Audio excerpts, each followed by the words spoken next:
Sa kanyang Instagram account, masayang binalikan ni megastar Sharon Cuneta ang panahong boyfriend pa niya sina Richard Gomez at Robin Padilla. Sa caption ay proud na sinabi ni Sharon na ang gagwapo raw at ang stig ng kanyang dalawang ex.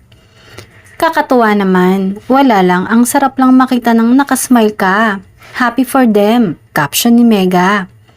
Pero bakit kaya hindi sinama ni Sharon si Gabby? Samantala, alam naman noon pa na ang dalawa sa pinakamakulay na relasyon ni Sharon ay sina Robin at Richard.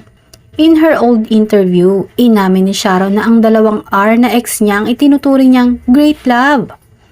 Pero nabanggit niya din dati na sa lahat ng minahal niya ay si Gabby ang pinaka nagmarka. Siguro ay dahil nagbunga ang kanilang pagmamahalan at yun ay si Casey Concepcion. Ngayon nga ay may kanya-kanya na silang buhay at pawang masaya naman sa kani-kanilang family life. Si Sharon at Gabby nga ay magkakaroon uli ng concert worldwide sa susunod na taon.